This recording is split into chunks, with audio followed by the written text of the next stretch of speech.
Shut up and sit down. Welcome to the Health and Wealth Podcast with your hosts, Tim and Carter.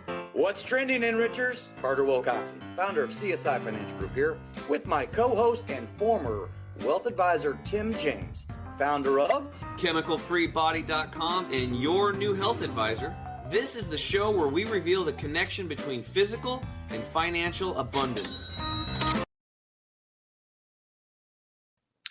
Hey, welcome back, Enrichers. Carter Wilcoxon here, coming to you live on our Christmas show of the Health and Wealth Podcast. I'm very excited about our guest that we have on today. But before we get to him, let me go ahead and bring in my esteemed, amazing, spectacular, chemical-free body co-host himself, Mr. Tim James. Tim, how are you, bud?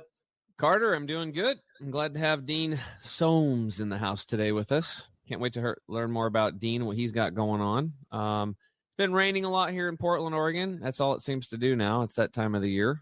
We did get a little bit of snow. My girlfriend and I went trail running yesterday morning, and there was some snow up on just some of the lower hills, which was pretty cool because we don't normally get snow. So that was kind of fun to run through the trails in the snow. Just doing my thing, getting outside. Hey, here's a cool thing. Did you know that even outside in a snowstorm or a rainstorm, you can get vitamin D? You can get your vitamin D. You just have to, it's very important because those UV rays are still coming down. It's just, you have to wear natural fiber clothing. And better if you can, have the forearms exposed, that's good. But if you're wearing natural fiber clothing, those rays can penetrate through. But if you're wearing synthetics, polyesters, nylons, these types of things, microfibers, you'll block them. And you'll be off-gassing that stuff into you. So there's a preview to the health segment that comes at the end of the show right there. So vitamin D is important, people. It's important. It shoots holes in viruses. Boom, and boom, if you're boom. dark colored skin, you need 15 times more. So if they tell you to don't go outside, don't look at the sunshine, and you have dark colored skin, you should be pissed off at your health officials because they don't know their ass from a hole in the ground. Well, here we go. We've already got the first expletive out right out in the first segment. So that's Merry Christmas. Yeah, our Merry Christmas show. Don't be letting that shit get to you. That's right. Well, hey, Tim, I'm very excited about our guest today coming in from the Dallas area, Dallas, Texas, which ironically, I am wearing my Cowboys. That wasn't planned, by the way. I got my Cowboys jersey on, or my pullover. Carter, we've talked about this before. It is planned on a higher level. Your higher mind planned it through synchronicity because you're following your highest excitement, and Dean is following his highest excitement. This is exactly where we are supposed to be. You're supposed to have that Cowboys jersey on. Now the question is does Dean like the Cowboys? Absolutely. Yeah. Okay, well, Cowboys fan. Yeah, from way back in the 90s to now, sure. Why not? Okay. Yeah, absolutely. That works out great. Well, we're gonna have lots to talk about today on today's show. Oh yeah. Tim might not be able to talk as much as he normally gets to on this show, but that's okay. That's okay. Well, I used to be a big 49ers fan, and my two buddies from grade school were Cowboys fans, so we always had bets and stuff going on. Oh yeah. I got lucky when Joe Montana was gone. They were like, hey, they were laughing at me, and I was like, damn it. But then Steve Young came in, so it was like it couldn't even got any better, dude. But I did get it back again because then we got Dion, and then he freaking went over to the Cowboys, so I wasn't happy about that. Along with Charles Haley. That's kind of funny. Yeah. All right, sorry. Introduce this guy. He's awesome. No. Hey, you're all good. So Dean Soames from 3 Bell Capital, and I know you guys have different office locations, and we'll give you a chance to expand upon that. I mean, I was on your website and I saw 4 or 5 maybe different locations, but you are in Dallas, Texas, and our enrichers, as we call them, they love to be able to hear each one of our guests' backstory. So let's go ahead and jump right into this Christmas edition of the Health and Wealth Podcast Show. And again, enrichers, thank you for joining us.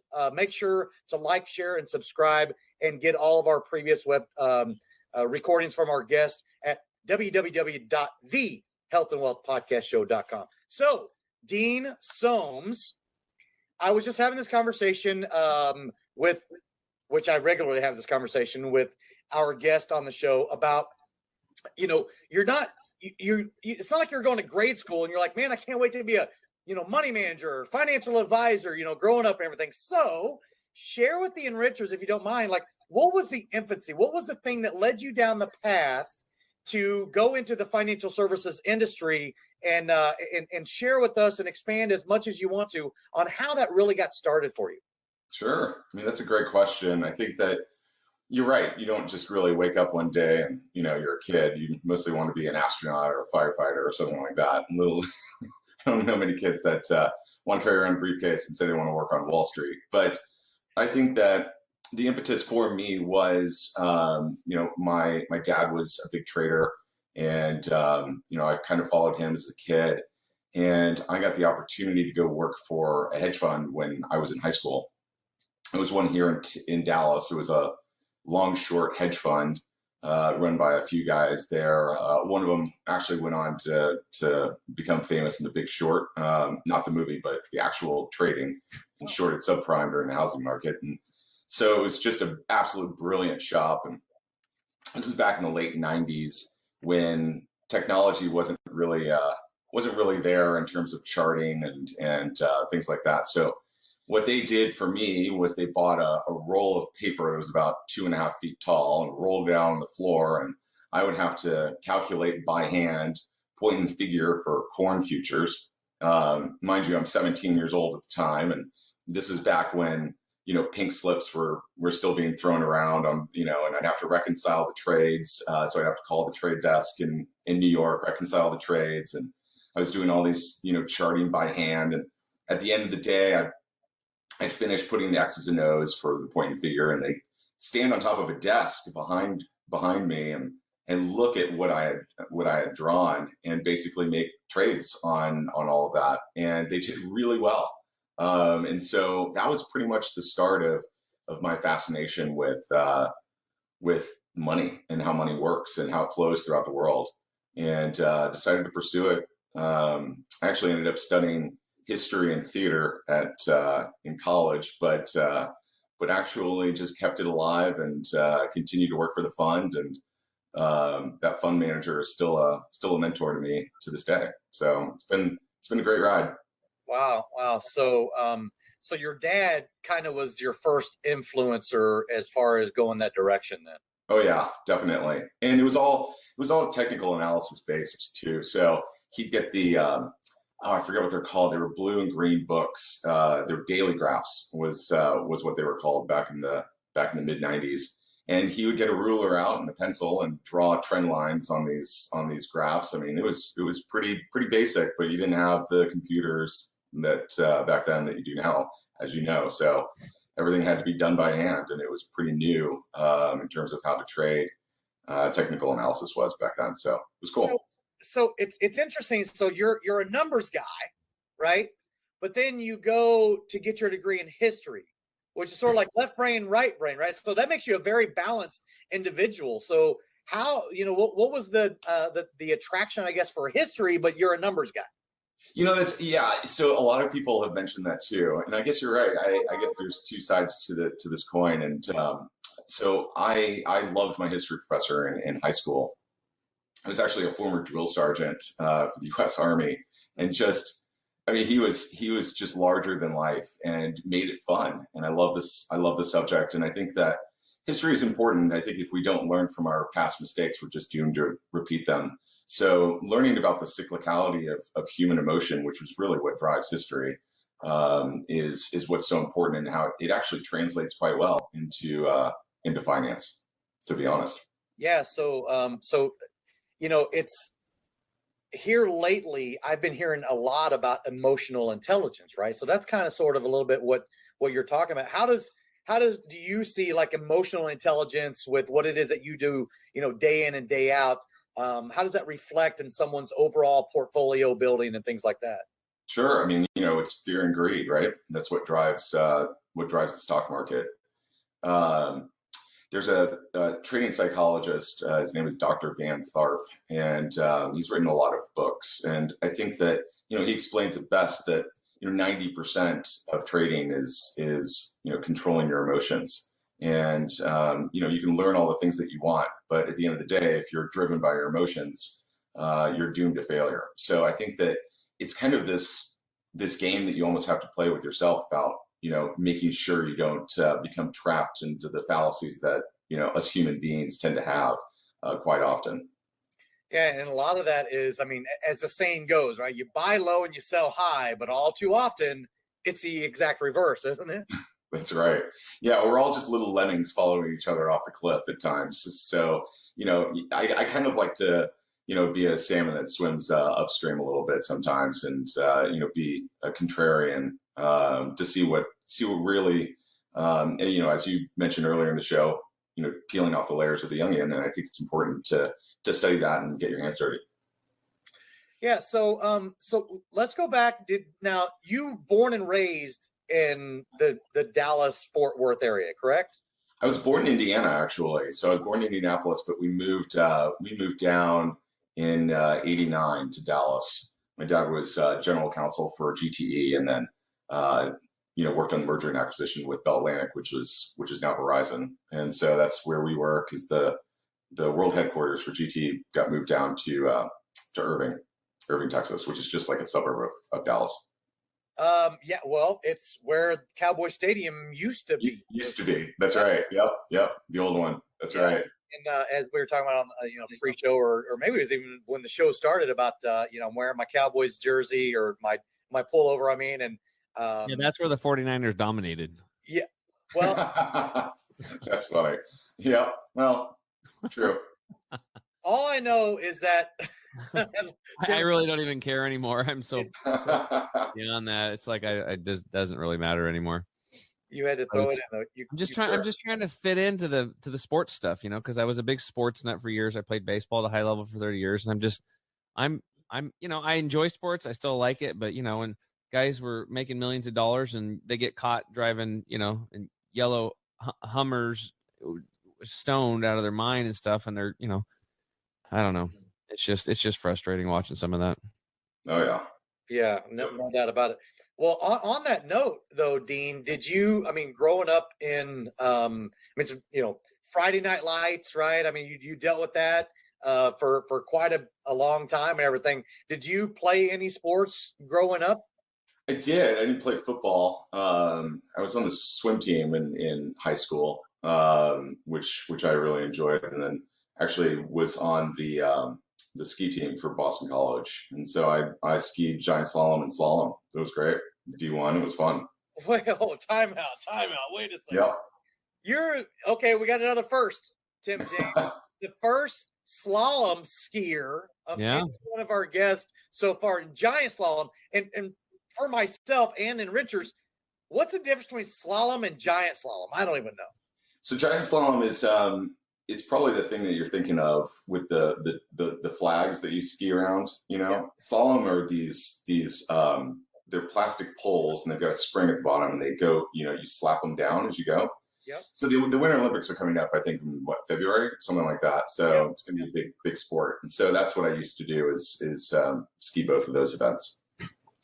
So, and that's Boston College, obviously D1. I'm curious, where did you get your training in Dallas for your skiing in Boston? No, that's a great question. My mom used to be a ski instructor in Vail in the 70s. And so, and her stories, I mean, you could probably interview her for a couple hours. It was, it's kind of still the Wild West of skiing back then. So she kind of got us into skiing. And, there's a funny story of her and my dad. My dad found out that all the ski bunnies in Indiana belonged to the ski club, in which my mom was a part of. And so he acted like he was a really good skier and goes in. And so my mom was like, "Oh, you should go skiing with me sometime." My dad, just was like, "Oh boy," just kind of got caught. So they go up to the mountain. And of course, the first run, it's just a yard sale for my dad. And she clearly knew right away that he was lying the entire time. But they hit it off after that. And so we just did ski trips as a kid, and spent a lot of time, and got into NASCAR racing, which was like a kind of like a basic kind of ski racing. And that's kind of how I got my feet wet with that. And then I walked onto the team. There were 4 people that tried out. They took 2, and I was one of them. Wow. So 4 years of skiing in Boston College then? 4 years of it. Yep, that's exactly right. Wow. Yep, I loved it. What was your biggest highlight of, like, okay, so I'm a golfer, right? So I think about the golf course that I've played because of the exposure to, being in the golf world. In the ski world, I'm assuming there's got to be something like that, right? Like your Masters or your, Augusta National or Oh yeah. of skiing. So what was the best experience that you got because of being a D1 skier?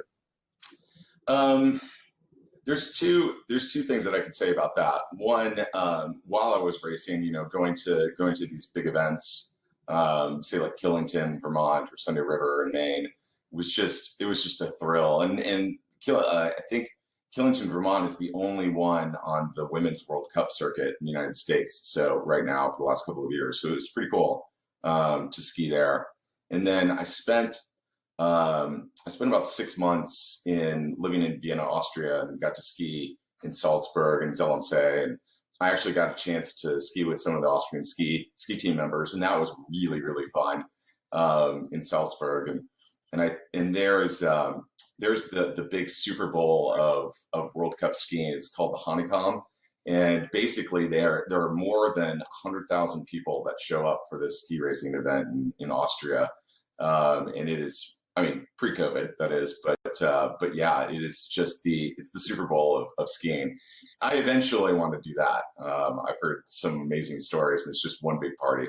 So okay, 100,000 not participants. You mean just fans that come to this thing? Just fans from all around the world just come to this thing to watch the ski racing. It's downhill. It's just the ones where they go 80, 100 miles per hour down the slope. It's extreme. Over a week's time? Is it over a weekend? How long does the event take place? Just a weekend. Yeah, okay. I think it starts like the week before, and it just goes hard in the paint for 7 days. There's just no let up from the gas. So that's what I've heard. So I really want to go and check that out someday. It's on my bucket list. So that sounds like a drink fest too. There's got to be lots of festivities going on. Oh yes, yeah, festivity. Yeah, lots of festivities of every nature. I'm sure. Yes, exactly. So I'm curious because, and again, I'm really interested because I've never gotten a chance to talk to anybody that's like competed like this. I'm a outdoor guy, but I'm fishing, hunting, golf, baseball, ball stick kind of guy. So when you're hanging out with the giant slalom skiers, do you also hang out with those, the guys that are jumping the ramp? And do you run in different circles, or is it the same circles? So no, so in collegiate sport, we didn't really do a whole lot of that, ski jumping and things like that. But I know on the West Coast, they did a lot more of that. East Coast, we just really stuck to racing. But even then you'd have separate teams. So for like the US ski team, they're going to have a snowboard team, and they'll have their own divisions of what their, the class of events that they're in. So mine was just the racing events, and hung out with those guys, and we're all crazy. There's nothing but 2 blades on your feet and pretty much no other protection other than a helmet. So it's you go as fast as you can down a hill. So well, I still remember like the ABC Sports thing. The Olympics, man. No. They in the morning, the agony of defeat. Remember those commercials in the beginning, and that guy went crashing off the I think it was during the Olympics. And as a kid growing up, I always remembered that. I thought to myself, that is the scariest looking thing ever. Yeah, that was. I think you might be talking about Hermann Maier. He was an Austrian ski team member, and he had one of the worst crashes I think that's ever been captured on air. The guy walked away from it. He was a beast. It was amazing. And that now they have airbags. So the skiers actually wear these protective like vests, and they act like airbags. So if you were to crash, they actually help. They blow up and like create a cushion for you. Wow. Back, I think that's relatively new over the last, say, 5 or 6 years. I don't know when they required to wear them, but yeah, we didn't have any of that stuff back then. And so you were injured. You got pretty injured if you fell hard. I definitely did. So yep. Well, I have one last question. I know we're coming up on a break. I have one last question. Sure. did you anticipate as you were, I mean, Boston College wasn't your only choice, I'm sure, but were you anticipating when you went to Boston College that you were going to try to walk on to be a skier there? No, I don't think so. So I heard about the ski team as pretty much as soon as I stepped foot on campus, and because I wanted to play another sport. I really enjoyed swimming in high school, and so I said, well, what can I do here at a D1 school that I have a chance at making? And so I just gave it a shot. I had my parents send me my ski equipment, and I took it to the hill for tryouts, and rest is history. Wow, that's cool. Cool, great story. It's literally bringing back memories. I'm thinking about when I was a kid. I was watching the Olympics a lot, and I remember watching that guy wrecking all the time off the side. And I used to really enjoy the downhill slalom those races because those people are just flying down the hill. Flying, yep. You're just like you're watching the gold medal, and it's like they're above it, they're below it, they're above it, below it, and Aces points. it's such Yes. a cool thing. They look around and then like yay or nay, it's like it was fractions of a second, hundredths of a second. Yeah. That's how they're determined. Yeah. It's pretty amazing. Yep. Cool. So we're going to take a quick break, and when we get back, we're going to check in with Dean and what he's doing today as a senior wealth manager. We'll be right back. Estate planning. What does that even mean? When the inevitable happens for everyone on this planet, your estate plan kicks into action. But first, let's start with what an estate is. An estate is simply everything you own. Now, here's the issue and what needs to be understood when this event occurs. You only have two choices on this plan. Number one, either you plan how your estate gets handed out and distributed to those you leave behind. Or number two, your state decides who gets everything you own. For the first time ever, you can now take complete and total control of this plan that you've been deprived of for most of your life and generations before you. You can get personalized assistance along the way with a team of specialists whose job it is to make sure you have true peace of mind. It's important to understand that estate planning is a journey, and rest assured that our team will be available to you all along the way and at every step. Welcome to eState Plan, home of the last estate plan you'll ever need. To learn more, make sure to reach out to your local advisor licensed with us or go to our website for more information.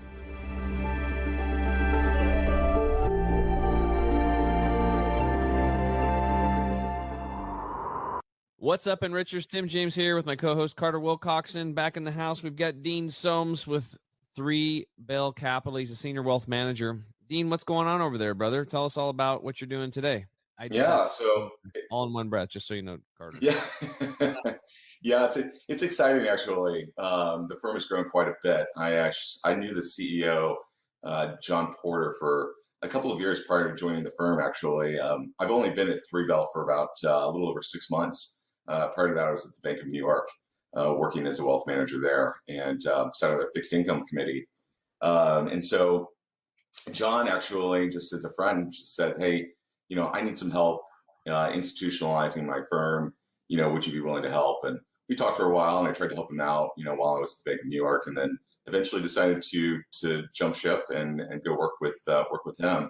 He had started it in 2009 and grew it from 0 to where we are, a little under $3 billion under management, and it's all been referrals. So a lot of our clients are going to be mostly tech entrepreneurs in Northern California, but we have clients everywhere. I was on a Zoom call with a client in Israel. He makes he's the largest blueberry farmer in Israel, believe it or not. And so it's just really interesting, the people that we meet and the clients that we have. And so it's been really good. We're forming some really neat products in house, and started the Dallas office here, and so with a colleague of mine. So we're growing pretty quickly. It's great. Wow. So 6 months. So when we first started talking about you being on the podcast, you were, just getting your feet wet.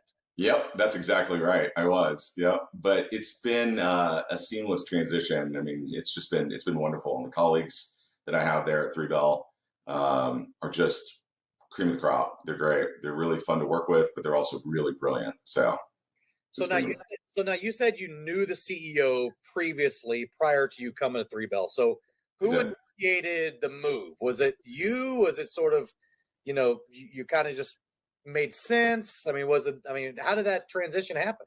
No, I love the Bank of New York. I didn't have any intention of moving. It was John who actually asked me for some help. And it was just over many months of time, just talking with him, that he realized that that he probably needed me in his house, helping him work on these big projects that we've got going on. So I think that's what really did how he instigated it. He came up to me and asked me for help. So, yep.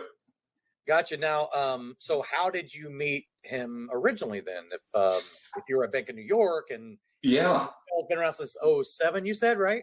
Yeah, 2009. Yep, exactly. Something like that. Yes. And so I think that so it was a friend of mine who works at JP Morgan Institutional, and I think Three Bell Capital was a client.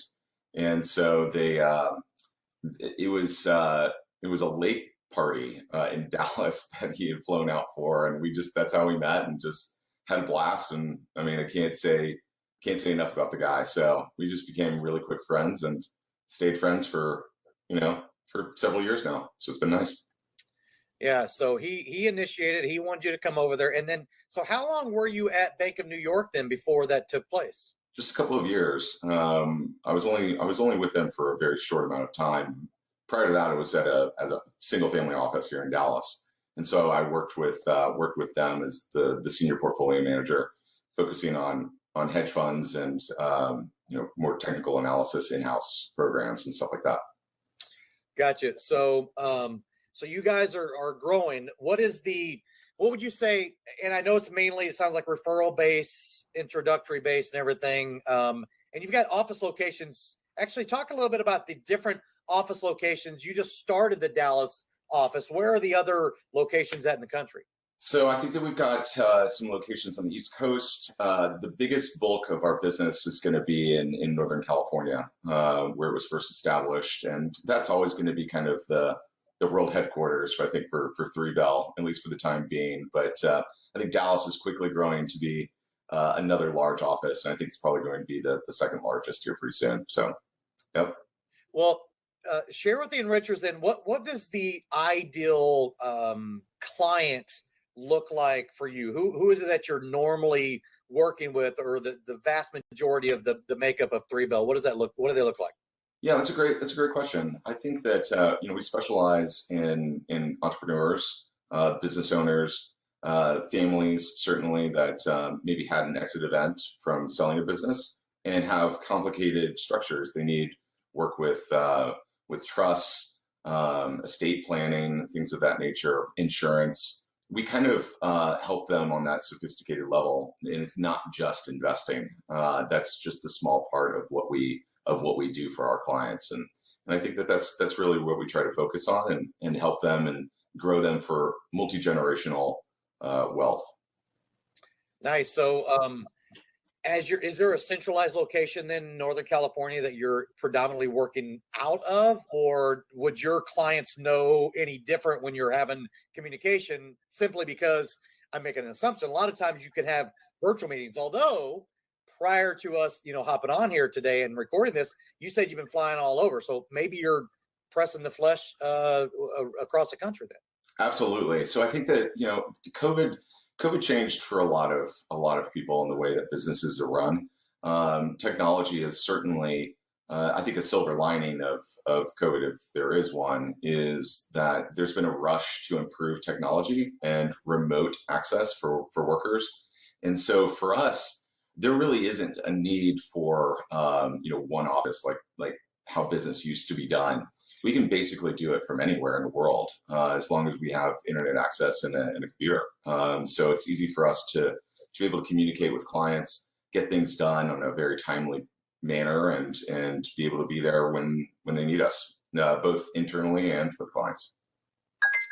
Gotcha. So whenever you're working with your, you mentioned one of your clients was in Israel, right? So how does that even happen? I mean, are you pushing out social media things? Are you just word of mouth and someone just happens to know someone in Israel or pretty much.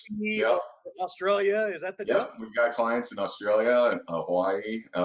It's an international list, and so it's great. I think it is just all referral based, and that's kind of what I'm getting.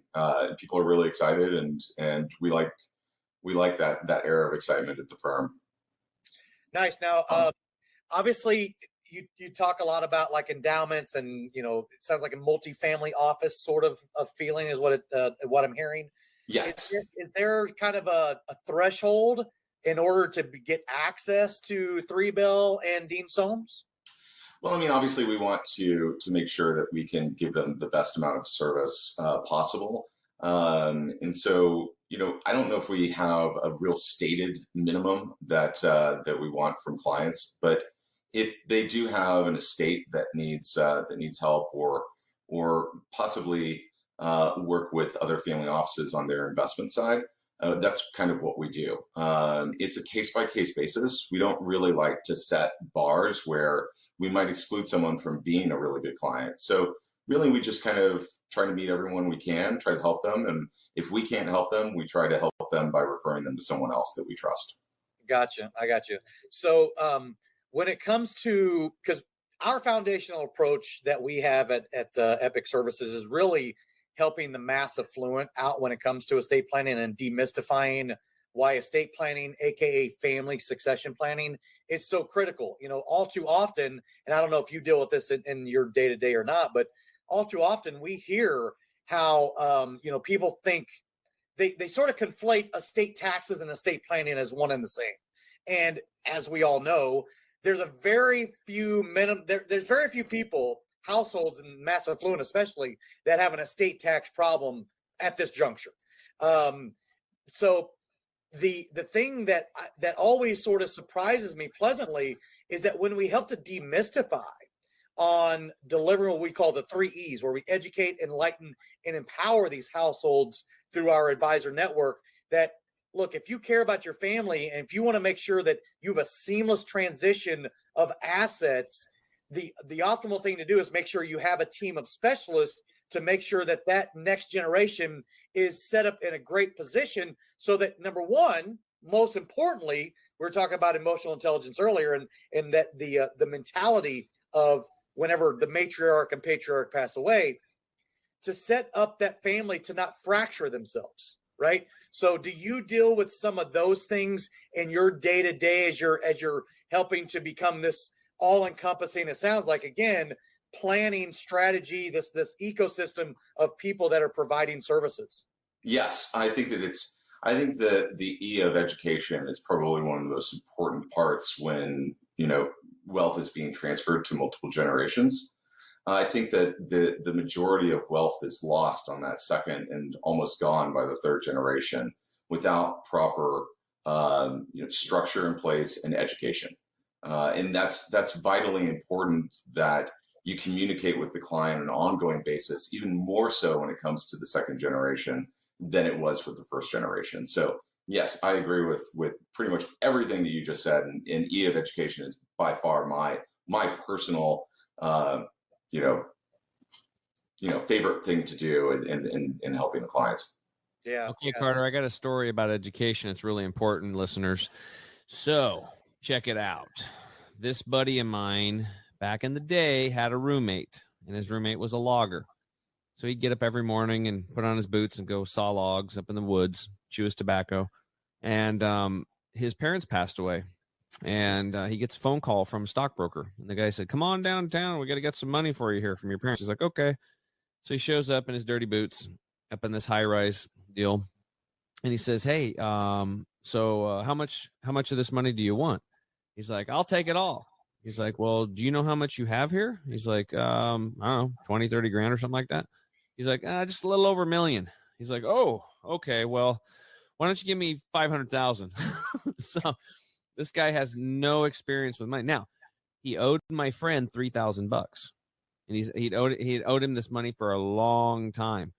So he gets a hold of his friend. By the time his friend, my buddy, gets home, he's already packed his bags. He's booked the trip. He's gone. Like, he quit his job. He just took off, left, gone. Like, Boss, I'm out here. No 2 weeks. See ya. And he's like, oh, cool. And he's like, hey, man, you got all this money now. That's great. He's like, can you pay me my $3,000? Oh, dude, no problem. Sure. When I get back, no problem. So this guy travels around the world for a year, and he just get drunk phone calls in the middle of the night. He'd get postcards from Belize, postcards from Mexico. He was all over the place. He comes back, and finally John's like, hey, look, dude, you're back now. It's great. He goes, but I'm counting on it, right? 'Cause I need that $3,000 you owe me. And he's like, you said you'd pay me. He's like, man, I would have. I was gonna pay you. I promised you I was gonna pay you. But he's like, what do you mean I was gonna pay? He's like, money, man, it's all gone. He's like, what are you talking about? How could you be? It was over $1 million. He's like, well, you'd be surprised how fast $1 million can go. and he literally went on this bender, just partying, and he's like, yeah, he like sent him like a postcard, and he's like, dude, I just bought a beachfront property down here in this third world country somewhere. He bought like properties here and there, and he didn't even know what he bought, where he bought it, or nothing. So yeah, I think it's pretty important. That might be an extreme case, but it's very important to get educated, because if your children are not educated and you don't have things in place, that money's going to go away very quickly.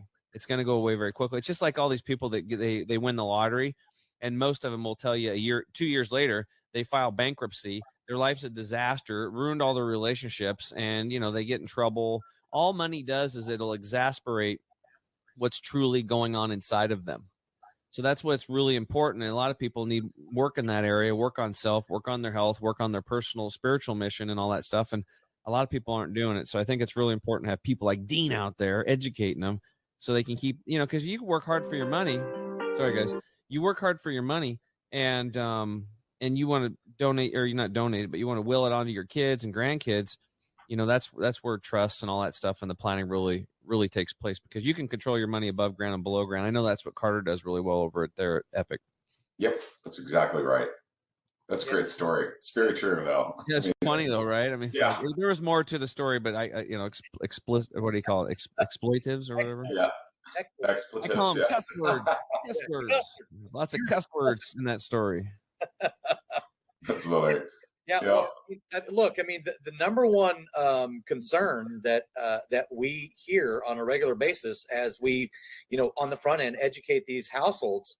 And I don't know if you know the statistic or not, Dean, but 83% of Americans, this is from a Wealth Council survey that they did back in 2016. I'm sure it's not any different than it was back then, but 83% of Americans don't have this necessary tool that we call a revocable living trust. And the reason why, I believe, is twofold. Number one, as I mentioned earlier, they conflate estate planning with estate taxes. I only got $800,000. What do I need a trust for? I don't need any estate planning, right? I don't have an estate tax problem. So that's number one. Number two, and we've known this for a while now, for the 5 years we've been refining our onboarding process and educating the mass affluent out there. And nothing against attorneys, if you're listening, but people don't like attorneys. They just don't want to deal with an attorney. Tim is a perfect example. We've been helping his parents because they're older generation. They don't want to have to go deal with an attorney. And what they think is, in order to get this type of work done, they have to go see an attorney. And an attorney is part of the process. But the beauty of our platform is that we've embraced the digital transformation. We can help clients out all over the country. It doesn't matter where they live, to get their affairs in order. And that's how we sort of simplify it, right? I mean, they understand when you say, hey, let's give you the true peace of mind of getting your affairs in order, right? Oh, okay, I get that, right? Family succession planning, not estate planning. That's industry jargon that we use on a regular basis. They hear family succession planning. Now all of a sudden you brought it down to their level, and they're like, oh yeah, I have a family. I know what planning is. I want a successful plan and a succession and everything. So anyway, the point being, Dean, is that the number one fear that these households have that we talk with and we educate them is what's going to happen to their stuff when they're no longer around, right? And if you don't do the proper planning, if you don't set up a distribution plan, then the number one thing that happens, you just mentioned it, right? It's called, what do they call it? Shirt sleeves to shirt sleeves in 3 generations, Yep. right? And we don't want to do that. We want to set those families up for success. And all too often, when you inherit money, and I don't care if you're a quote unquote spendthrift or not, when you inherit money, you could be the most successful doctor on the planet. You just got a $1.2 million from mom and dad. And guess what? Well, now I'm going to put that wing on the house that I wasn't going to do before. Now I was going to do that. And now all of a sudden, the hard-earned money that mom and dad, matriarch and patriarch, that they created, it's gone, right? Because you didn't create that. Mom and dad created that. So anyway, having that family succession planning is so critically important so that you can be able to set those families up for success. And all too often, a lot of times the family fracturing that can happen if you don't do that, especially when you're dealing with smaller estates, 500,000, 600,000. That's a ton of money to some people, right? I mean, I'm not talking about, well, I've said this on the show, countless amounts of times.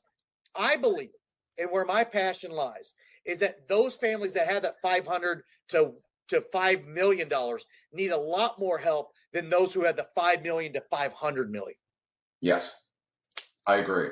And I think it's important, it's important for people like you and I to kind of ease the blow of talking about some really dark stuff, dying, or what happens if you get hit by a bus and you're a vegetable, it's very, very difficult to kind of want to talk about that or need to talk about it, especially, to your spouse or your other loved ones. But it's so important to have that in place. Even when you're young. I mean, I have it. I started doing that when I was 30 because I just didn't want to be a burden. I think that of having my family try to figure it out for me or what my wishes were. I was able to just line them out, and it actually started as a Word document, to be honest, and then eventually, turned it into something a little bit more legal. But I think it's important just to even jot it down on a piece of paper or on a Word document, and then go from there. And it's important for people like you and I to help them out with that. Well, I think you're right there, buddy. I think people are not wanting to talk about death. They don't want to talk about being incapacitated. I know a lot of people don't even like talking about poop. That's why my shirt says "Love when you poop," because I want to get that conversation started. So anyway, guys, we're going to take a quick break. And when we get back, we're going to let Dean ask me any question he would like about health. We'll be right back.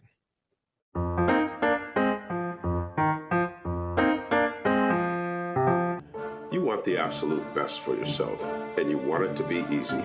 That's why we created Green 85. It helps with detoxifying the body gently, but we're proud it's chemical-free, unlike almost all other supplements you'll find. Bottom line, Green 85 will get you healthier. We look forward to hearing what Green 85 did for you.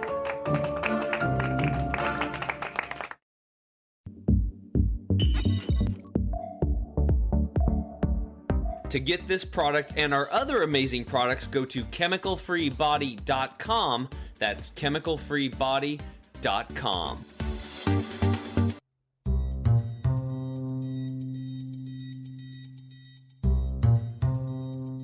What's up, Enrichers? Tim James here. I'm back with my co-host Carter Wilcoxon, the Health and Wealth Podcast Show, as he calls it. I just think we should call it the Health and Wealth Show. I think we should shorten it up. But what we're gonna do? What's that game where you thumb warrior? When I actually finally get to meet thumb wrestling. When I meet Carter, we're gonna thumb wrestle over that. So, all right, we're back. We got Dean in the house. Well, go ahead, Carter. No, I'm sorry. Let me just jump in. It's funny because I was just talking to someone the other day. I said, we've now launched 40 episodes this coming Wednesday. We'll have 40 episodes, Tim. Isn't that crazy? Yeah, that's pretty cool, dude. 40 episodes, but you and I have physically never met. I'm like, I know Tim so well that it's like we're brothers, but we physically have never met. So our first encounter is going to be a thumb wrestle. That's right. We'll get it on video. Yeah, totally. That's fantastic. Okay, so Dean, this is the point where I ask you questions about health and you educate me. Are you ready? Oh, okay. Just kidding. No. Okay, go ahead. You look like a pretty healthy guy. You like taking care of yourself, right? Yeah, I mean, I do, and I think that it's important to keep health, in check, because I think that your mind and body work together. So it's kind of important. Kind of important, right? Yep, exactly. So what questions do you have for me about health, public health, your family's health, kids' health, baby's health? I don't care. You got a kangaroo? Well, I might not be able to help you there, but maybe. Maybe. Well, I think you're right. I mean, we were talking about athletics in the first part and about nutritional supplements, and there's a hot debate on what supplements work and what don't. I'm curious to know, what your thoughts are on just taking supplements in general. I've seen people with, kitchen counters full of them, but I've also heard that they don't do diddly squat. So some do, some don't. I don't know. What are your thoughts on that? Well, first off, people have to understand that 85% of the supplements in the market are made by pharmaceutical companies. And those are synthetic. 92% in total are synthetic. So these are synthetic nutrients. I don't even know why they call them a synthetic. It's not a nutrient. Okay. It's a synthetic acid based. It's synthesized. It's made in a lab. So I'll give you an example. What they do is these companies, they go out to nature and they find something that's awesome in nature, and then they synthesize it. So perfect example, they go to nature and they take the Arceola cherry or the camu berry, right? These are a couple places where you can get vitamin C. But then when you look on your vitamin C and your multivitamin, or maybe you're buying vitamin C by itself or liposomal vitamin C, if it says vitamin C and then in the parentheses behind it, it says ascorbic acid, you're consuming a synthetic. So they take like one single part of the whole and they say that's just as good. And it's not. It doesn't come with the full spectrum of all those bioflavonoids and cofactors. The way it was explained to me, that where I could understand it, was, he said, Tim, taking a vitamin C like that is like a young, is like this synthetic coming into the body. It's like somebody that picked up a rock guitar, electric guitar that never played before, and they're just making a bunch of noise. Okay, and it comes into the body, and the body doesn't know what to do with it. It might feel an effect, but it's actually lowering the immune system. Now, sometimes people will be like, well, but I take that and it makes me feel better. Well, there's this thing called the placebo effect as well, right? So it's twofold. It's actually threefold. There's another thing. So, when people take drugs, they give them the sugar pills, and sometimes, anywhere from 12 to 73% of the people taking the sugar pills heal because they think that taking that is going to heal them. So in their mind, their body is powerful and it recreates those chemicals in their body and they heal themselves. Right. So, and then the third point is sometimes, especially with vitamin C, as an example, ascorbic acid can have a benefit. It can. Like for emergency situations, you need it, that's fine. But see, what we believe is, why not just go to the source, right? Go to the source that's been billions of years of evolution. It works with the human body beautifully. It comes in its carbon-based form. We have a carbon-based body, and then we do that. So that's what you're looking for, Dean. So you're looking for the carbon-based, food-based, herbal-based type of supplementation. And once you have that, so if it says vitamin C, parentheses behind it, camu berry, Arceola cherry, amla berry, now you know that you got a whole food source, right? But you have to look at the other ingredients, because the other ingredients are also ingredients and you're consuming those. And unfortunately, that 8% that's left, a lot of them now, more than half of them, you'll see where they have a whole food source and they have a synthetic source too. So it's kind of this blend. So those for me are out. Okay. If I eat brownies, I don't want cat poop in my brownie. So I'm not going to eat it because I don't like cat poop. It's not my favorite thing to eat, but I will eat a brownie. Okay. So that's the way I look at those. Now, the same thing, another version of that cat poop is the binders, fillers, or flow agents that they put in these supplements. They're called excipients.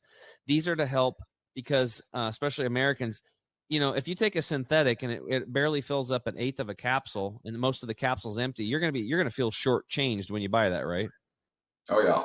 You're going to be like, what the hell? How come these capsules are empty? You're going to be calling that company and say, what the hell's wrong with you guys?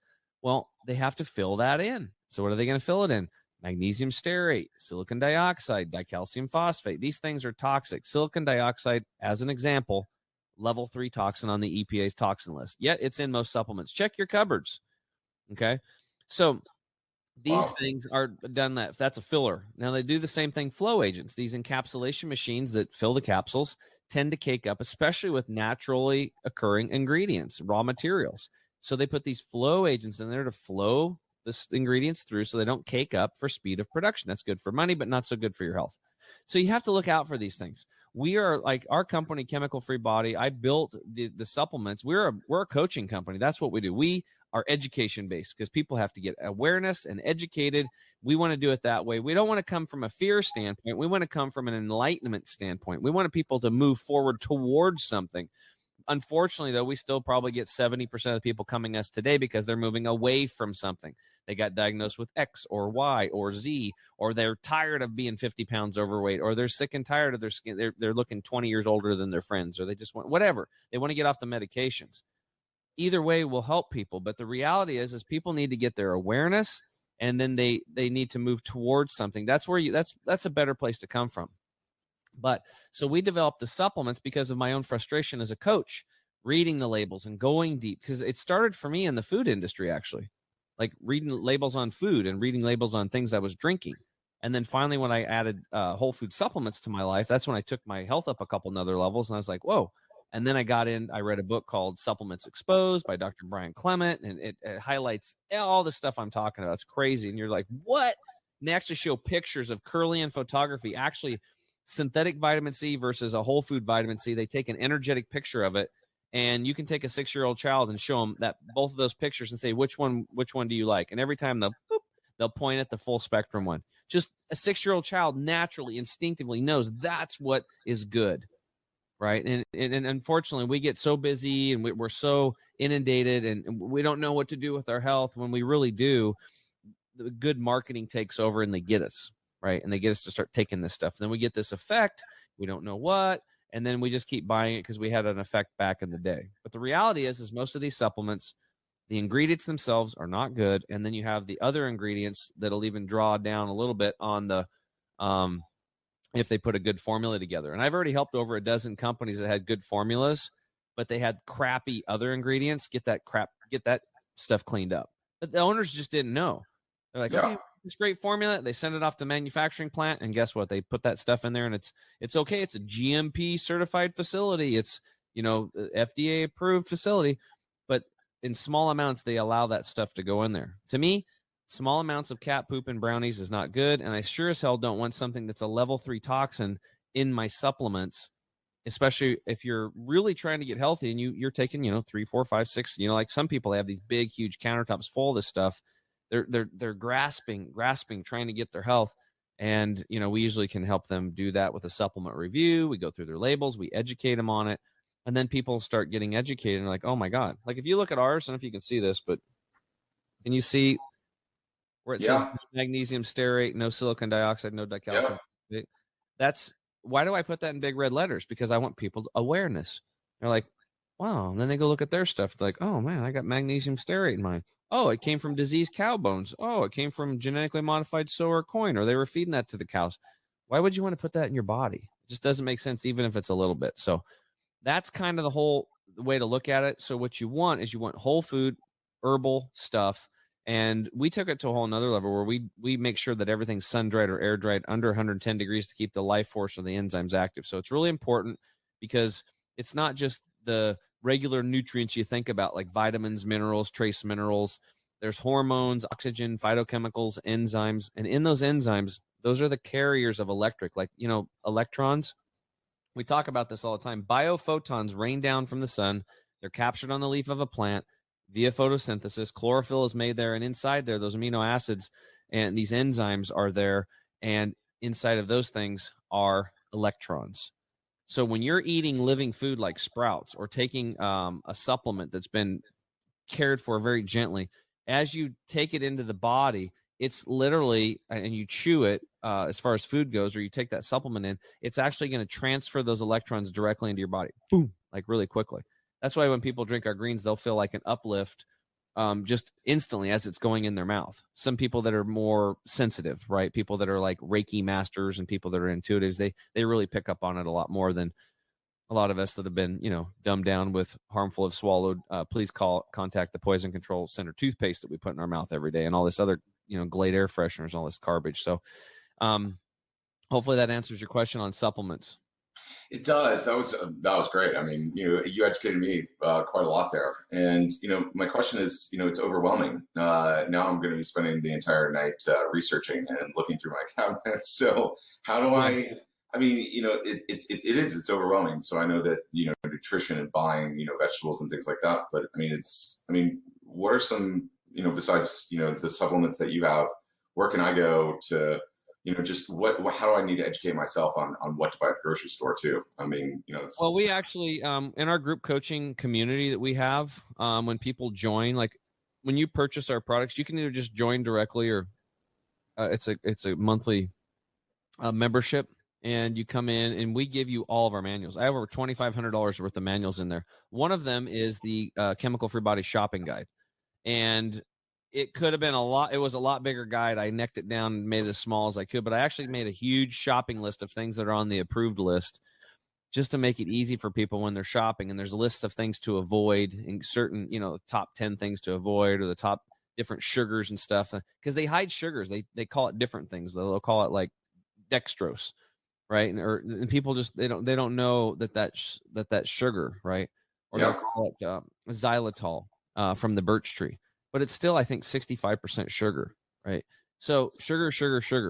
And, some versions are better than others. I mean, if somebody was going to do a sugar, as an example, I would say, if you really want a natural sugar, I would do dates or date sugar or molasses. Those would be the ones I would recommend. But if you want things that are sweet, that are non-sugars, that are actually good for you and good for people that are diabetic or something like that, or you just don't want to put sugar in your body, a good stevia,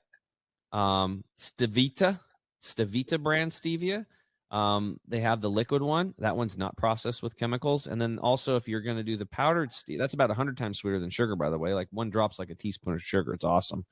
But some people don't like the aftertaste of it, right? But the Stevita one's processed different. And the people that don't like stevia, most of them can take it. They just do less amounts. And it's okay. And they don't get that aftertaste like about 25% of people do. Some people hate stevia. Well, it's probably because you got it processed with chemicals. And if you're taking the stevia that's powdered and it's white, that means that was also processed with chemicals. It should be green. Stevia is a leaf. It's a green leafy plant. And if they just took that green leafy plant and, sun or air dried it for a couple of days, or, 110 degrees, 115 degrees, that would dry, and they would gently grind up that green leaf. It would become a green powder. That's about 40 times sweeter than sugar. That's when you have a good stevia. So for you stevia people out there that like it, that's an upgrade. If you don't like stevia, now you can go back, try the green powder if you've been doing white powder, or try Stevita brand stevia in the liquid form. They actually, what I love is they instead of using alcohol as a preservative, use grapeseed extract, which is awesome, right? So that's a naturally occurring substance. That's also going to help you boost your immune system. Right. So we're trying to get away from sugar. But when you put alcohol in something to suspend it, to preserve it, when you put the alcohol in your body, what does alcohol convert to? Sugar.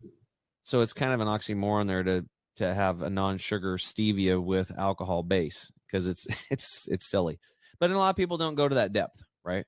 So for more information and stuff like that, it's all on our website at chemicalfreebody.com. You could join the group coaching. And for our listeners, I'll give you a heads up. When you purchase products, you get a one-time offer. You can come into the group for pennies on the dollar, and as long as you stick around, you stay in there. But even if you kick the tires for a month, you can keep all the guides and the manuals and that shopping guide.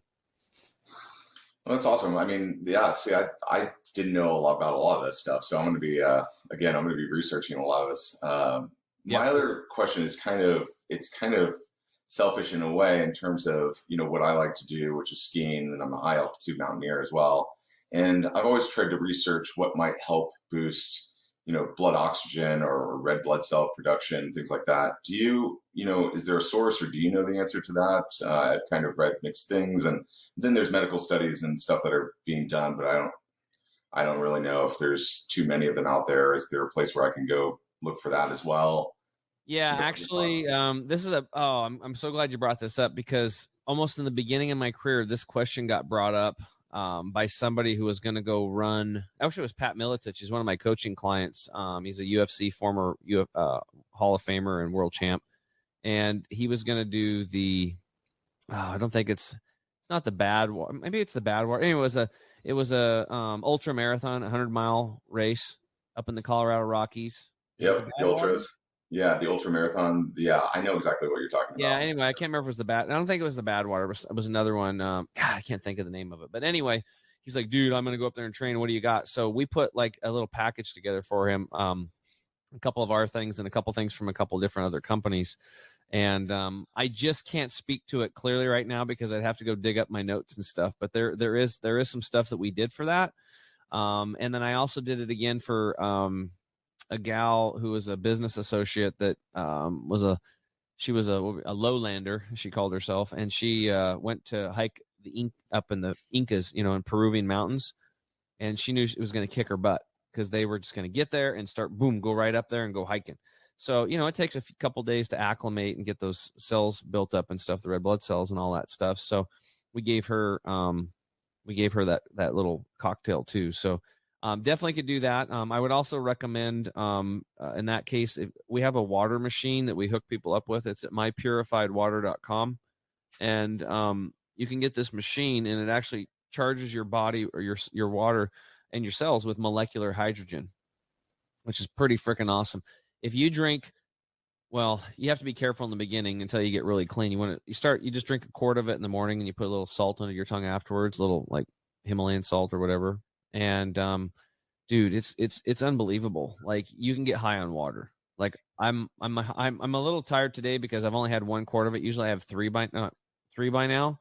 I've just been go because we had a huge party this weekend and everything. But anyway, like I drink 3 quarts of that water the first time, but I eat really clean. You should never do this if you get this. If you go to mypurifiedwater.com and buy one of those units, do not consume 3 quarts of this water. You will be detoxing so fast, it will put you in your chair. You will get sick. You'll have cold and flu-like symptoms. You want to do 1 for a while and work your way up. So I've warned you, but I drank 3 of them because I've been detoxing and on this journey for 8 years at the time.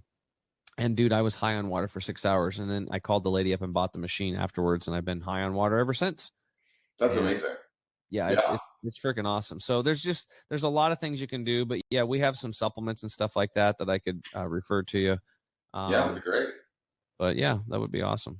I love that. I think my other question for you was, as we are getting into like the cold and flu season, I mean, everyone talks about taking zinc and stuff like that. And what do you recommend for, staving off and keeping your immune system boosted? Well, I think number 1 is stress, right? So when people are stressed out, most people have 0 tools to deal with it. Most guys, let's be honest, we don't even, I'm tough. I don't have stress. Leave me alone. I'm not a wussy, right? So, but the reality is like you do, okay? Whether you think how tough you are, you can just, I'm not going to say who it is, but there's quite a few people in my life. They're dudes. They're very close to me. And they have the John Wayne mentality, yet they're an absolute train wreck with their health. They're in pain. So if you don't want that in your old age, you got to get your act together now. And even if you are in your old age, you can still get your act together because you can live now in the present. You can start making changes. It's just changing your inputs, right? So sleep is huge and reducing stress is huge. I would say those 2 things are very, very important. Drinking copious amounts of water. When they say cold and flu season, the reality is, Dean, is that there is no such thing as cold and flu season. What happens is that we have a lot of stress. We have kids going back to school. And then there's Halloween and lots of candies and parties and Christmas parties and up late and stress and financial stress and trying to get the tree and the presents and and traveling and all this stuff and up late nights and more drinking and all this stuff. And we lower our immune system. The bugs are always there. Every single virus on this planet, flu and everything, colds and stuff, and every bacteria on this planet, every mineral on this planet is in your body right now. Let's be clear about this. It's all in your body. It's when the immune system drops, when the walls come down to the castle, then the bugs can get in. The viruses, the bacteria, the molds, the yeast, the fungus, the bacteria, they're kind of right there. They just start taking over, right? So we always have that. So it's not like some, alien shoots a flu virus or corona into you. We always have this stuff all the time. Now, the corona thing being a spike protein, from what we've researched from a systems approach, is it's a man-made spike protein. So this is a version of the cold virus that was man-made and put out there. But irregardless what you think or your thoughts are in it, it's out there. It's not going to go away ever. It's always going to be out there. It's always going to be mutating, and it has been mutating. It mutates all the time. That's what viruses do. That's what bacteria do. They mutate all the time. You couldn't keep up. You couldn't give them enough names if you were to follow all the mutations and the variations. You couldn't do this. But they do that as fear tactics to sell something. And that's what they've been doing with, you see on the news, they come up with the Omicron and, the Delta virus, the version or whatever. These are things, fear tactics to scare people and sell them. I'm here to tell you, well, guess what? There's like a bazillion variations happening all the time in nature. That's what's going on. We have part of our immune system is called we have the innate and the adaptive. And we also have a part called the interferon system. And the interferon system of our immune system wants to take a hit. It wants to do some push-ups so it can build up stronger chest muscles. It wants to take a hit because when you get exposed to a new variation or whatever, then it's going to build 1,000 new variation defenses and become 1,000 times stronger. That's called building herd immunity. You're actually building your own immune system. We're always building and building and building and building our immune system from the time we are born. As soon as we go through the vaginal deal and we get all those bacteria and stuff start going in our mouth and our eyes, and then we start breastfeeding on our mom's transferring all these very important antibodies into our body through breast milk. These things are very critical, and people have gotten away from that with C-sections and I'm not going to breastfeed, I'm too busy. These things, and then parents are bitching and moaning and complaining later because their kids are sick and they got throat, nose, and ear infections all the time, and they're blasting with antibiotics and they can't seem to figure it out, and they have to take time off of work. Well, you better get back to nature because we are nature. Your body's mostly made of water. That's in nature. Bacteria in your gut, same ones in the soil. That's nature. And your body's full of, if you put you in an oven and cooked you, you're going to cook down to some minerals. So where do you get minerals? Nature. So we are nature, and we've just been detached from nature, and that's where all these problems are coming from. So to answer your question, number one is turn off the damn news. Quit getting stressed out, living in fear mode. Get a meditation, some breath work into your life. Get some good sleep. Start having a nighttime routine before you go to bed. Turn off the blue lights, and start reading some books. Give your partner a foot massage, and maybe she'll massage you too, right? And then just settle in and get some good night's sleep and start focusing on that. Even if you think you're a night owl, go to bed half an hour earlier, and then a month later, go half an hour earlier until you can get closer to 10 o'clock and get closer to those circadian rhythms of life. Now, to take supplements and stuff like that to boost your immune system, absolutely. That would be something that would be very wise today with 85% of the nutrients farmed out of our soil. So our Green 85 is like a multivitamin, multi-mineral. This product that I showed you, that's a really good one. And I'll just, out of the bag, Carter, even before my show, I'll let you know, we have a product coming out called V-Stack. And everybody who's a customer will get an email very soon, about 4 weeks out, and you can pre-order it. It has naturally occurring vitamin C, vitamin A, vitamin D3, quercetin, zinc, and the fulvic humic acid, all in a little 2-ounce bottle, and you'll be able to get way more than you could possibly imagine in a way that's going to go through the mucous membrane in the mouth, and in 30 seconds it'll be doused in your entire bloodstream. We are going to bypass the digestive tract where people have so many issues. They have so many issues trying to absorb things. Only about 10 to 30% of the food and the supplements you're taking are actually getting through the intestinal lining into the bloodstream. You're gonna have 100% uptake with this product, just like in our Turmeric 100 anti-inflammatory product, and it's gonna blow people's minds because that is going to be a very easy way. Because people are spending, dude, like probably $140 to $400 a month trying to put all those together in really good absorbable forms. We did it all in one product, so that'll be available pretty soon. So that's the breaking Inside news. Skinny. That's my Christmas present. Yeah, I'll send you a 6-pack. He likes beer. Stop it. I love Carter, dude. Look at him. He's drinking water out of a glass jar. He's smart. Hey, how much more energy and how much weight have you lost since you met me? Dude, I'm like through the roof. I mean, I've got my big 50th coming up too. So doing all that planning and I saw that. That's when I probably have to show up. Yeah, that's probably a good idea. You should definitely. I mean, we can thumb wrestle as soon as we can meet each other. Mm-hmm. And then because of all the stuff that I'm taking now, I mean, watch out. All right. Well, Dean, any more questions, brother? Well, I think, we touched on the nature and we talked earlier in the previous segments about finance, the industries. And do you think that there is a balance, or we're going to find a balance between, what's going on in human discovery in terms of nature, but also, what we want to do synthetically and biotech and what's been going on? Do you think that there's a balance that we're going to be able to have as the future rolls on? Well, I think what's going to happen, I mean, the reality is I try to live in the present moment, but the reality is that unfortunately, people don't do anything until they have to, right? So, I mean, I think we're kind of getting there.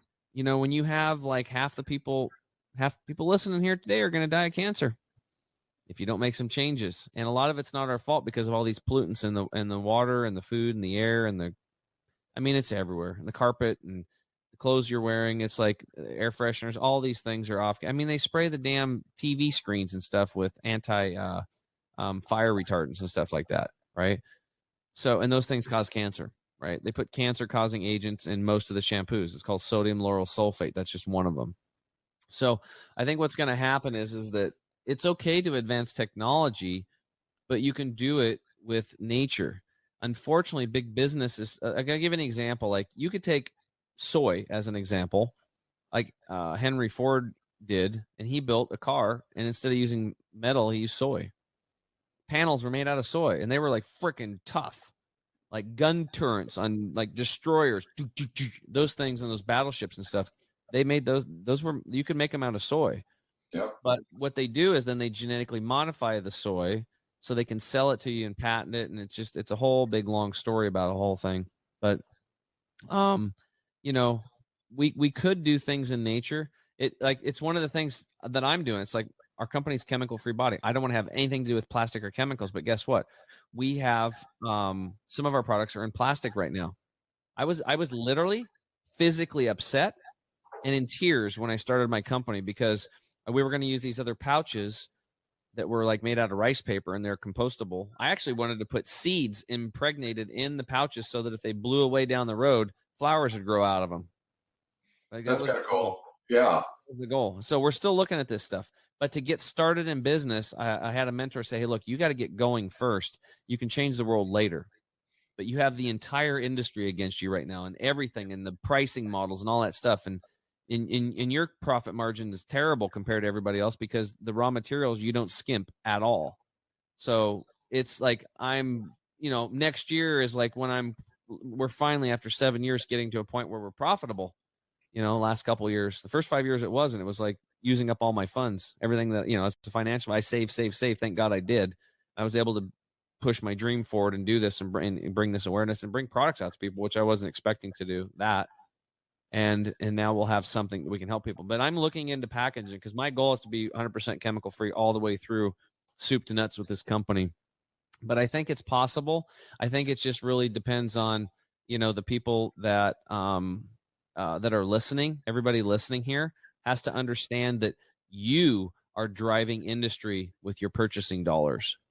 So if you stop giving your money to companies that are screwing you and screwing the planet, then they'll make some changes or go away, and you can start giving your money to companies that actually have a heart, that are giving good things for your body and your family's body. They're just not gonna. They're not in it just to make a bunch of money. They're in it to provide to change your life and to help provide a really good product. That's what it really boils down to. So I think the only real way we can vote that actually counts today, because we know through the Truth, Freedom, and Health movement. I got my hat on here. We've discovered that the weighted race feature inside of these election software is like, why would your think about this? Why would your vote go in as a fraction? Shouldn't it go in as a whole number? One person, one vote. Why would the election software be set up to put your vote in as a fraction? And then we found out they were actually able to change them with a weighted race feature and give weight. So we know the voting stuff is compromised. It's selections, not elections, but you still can vote with your dollars. And that's how we change industry, guys. That's how we have to get educated, and we have to start looking and reading labels, and we have to start purchasing products from people that, like I said, have a heartbeat. Solid advice, and I appreciate the education actually on all that. So I'm going right after we're off the air here, I'm going to go and go through my cabinets. All right, dude, that's awesome. That's awesome. Feel free to hook up with me through Carter too. I'd do a little review. Absolutely will. Absolutely will. That's great. It's funny, just real fast, and we'll let our enrichers go. But on that note, I remember whenever I first started working with Tim and learning all this stuff, my wife is literally like in the cabinet. She's like, "Oh, that's gone. Oh, that's gone. Oh, that's gone." I mean, she just so I'm just like, that was like a brand new bottle. And she's like, "It's out. It's gone." So anyway. Yep. Yeah, we tell people like, look, get a refund. They'll send you your money back. Just get your freaking money back. You know, if not, then just throw it out. Move on. That's the best way to do it. Take it off like a Band-Aid quickly and just move forward with your life. And that's the best way to do it. Yeah. Solid advice. Perfect. Yep. Awesome. Thanks for coming on, Dean. Yes. This was awesome. I really appreciate it, guys. This is a lot of fun. We'll have to do this again. Yeah, we absolutely will. Maybe we'll do a follow-up. Maybe we'll do like a 4th of July, right? That sounds great. Yeah. Let's do that. Hold on. Maybe I should coach Dean, put him on our products, and then if he wins a gold medal, then we'll have him on. There we go. All right. Put him in the Olympics. I'll take that challenge. Sure. Now you're talking. Hey, Enrichers, thank you so much for joining us for another episode of the Health and Wealth Podcast Show. I am your co-host, Mr. Chemical-Free Body. Obviously, thank you very much for sharing all of your insights into giving Dean some things to go back and do some research on, do a little bit of homework. Normally, he's probably the one giving homework. Now he's got some homework to go do. I got homework too, man, because I got to go look up that, Dean, we'll have to connect because I got to look up that red blood cell saturation deal for. Yeah, that'd be great. Okay, cool. Can't believe I can't remember it. Maybe I need some more ginkgo biloba.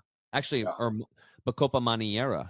That's another thing for brain tonic. So, all right. Word. Sorry, Carter. I keep talking. You're good. Hey, we'll just keep on going until the sun goes down. Yeah. Which obviously in Portland, Oregon, the sun's still up right now, right? Yeah, it's still out. It's just overcast. So if you like, if you're a duck hunter or goose hunting, this is a great day for that. But other than that, it's pretty dreary out. So time to snuggle up and have some healthy chai tea lattes or something, matcha lattes, and snuggle up with your loved ones. Ooh, that sounds good. That sounds like what I'm going to do. So, hey, Enrichers, thank you again for joining us for another episode of the Health and Wealth Podcast. As we mentioned on the show, to see all of our previous guests and all of our other recordings, you can go to our website at www.thehealthandwealthpodcastshow.com. I want to thank Dean Soames of 3 Bell Capital for being our guest on the show today, and my fantastic co-host, Mr. Chemical-Free Body himself, Tim James. I am your co-host, Carter Wilcoxon, CEO and co-founder of Epic Services Company, wishing you all a very Merry Christmas and Happy New Year. Until next time, live a life of abundance, and we will see you next time on the Health and Wealth Podcast Show. Thank you, everybody. Happy holidays. Hey, Enrichers. Thanks for tuning in to another episode of the Health and Wealth Podcast. I'm your host, Carter Wilcoxon. And I'm your host, Tim James, and by God, we are committed to helping you guys have fat wallets, flat bellies. So tune in again for another episode and make sure to like, share, and drink a lot of water. Or beer. You have just listened to the Health and Wealth Podcast with Carter and Tim.